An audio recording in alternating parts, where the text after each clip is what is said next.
আমরা তো এখন মনে দিতে পারবো।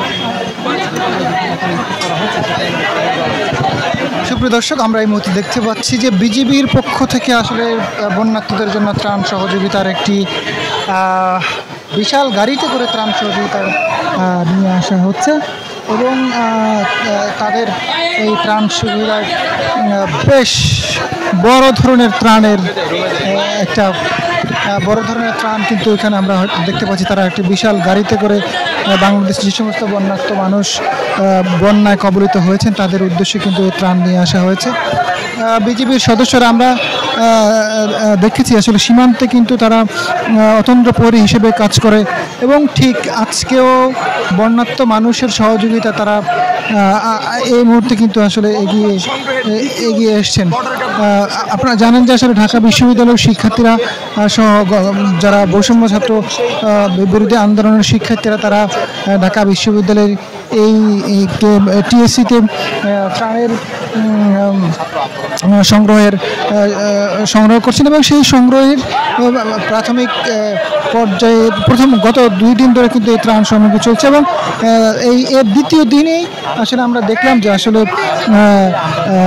বর্ডারঘাট বিজিবি থেকে বড় ধরনের একটি ত্রাণের সংগ্রহ কিন্তু এখানে এসছেন এবং তারা বেশ কিছু ত্রাণ কিনে নিয়ে এসছেন। আমরা একটু কথা বলার চেষ্টা করব যিনি আসলে ত্রাণ নিয়ে এসছেন তার পক্ষ থেকে একটু যদি আমরা কথা শোনার চেষ্টা করবো তাহলে আমি জানাতে পারবো আসলে কী পরিমাণ ত্রাণ তারা এখানে নিয়ে আসছেন এবং আসলে কী এবং নিয়ে আসছেন। আপনাদের কেউ কথা বলবে?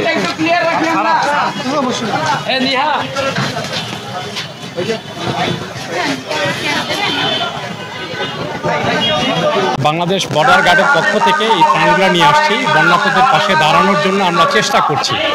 আমরা দেখেছি যে আমাদের শিক্ষার্থী ভাইয়েরা সারা দেশে তারা এই ত্রাণগুলো পৌঁছিয়ে দিচ্ছে।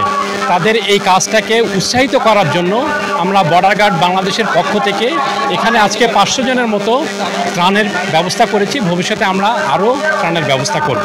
আমাদের যেখানে কুমিল্লা, নোয়াখালী ওই এলাকাতেও আমাদের যে সমস্ত বর্ডার গার্ডের ইউনিট ব্যাটালিয়নগুলো আছে তারা সেইখানে এই ত্রাণের কাজগুলো করছে। আমরা ঢাকা শহরে পিলখানা আমাদের হেডকোয়ার্টার, এইখান থেকে আমরা সেন্ট্রালি কিছু অ্যারেঞ্জ করে আমরা এখানে বন্যার্থদের যে সাহায্যের জন্য আজকে আমাদের এই ছোটো ভাইদের কাছে এগুলো হ্যান্ডওভার করে দিয়ে যাচ্ছি। আমাদের অনেক আশা যে তারা এগুলো বন্যার্থীদের কাছে পৌঁছে দিবেন। এখানে আমরা শুকনো খাবার, তারপরে হচ্ছে রসদ যেগুলো তারা ব্যবহার করতে পারে, কাপড় চোপড়, প্লাস হচ্ছে পানি, বিশুদ্ধ পানি, খাবার, ট্যাবলেট এগুলো এনেছি। আমাদের মহাপরিচালকের পক্ষ থেকে এগুলো এখানে নিয়ে আসছি।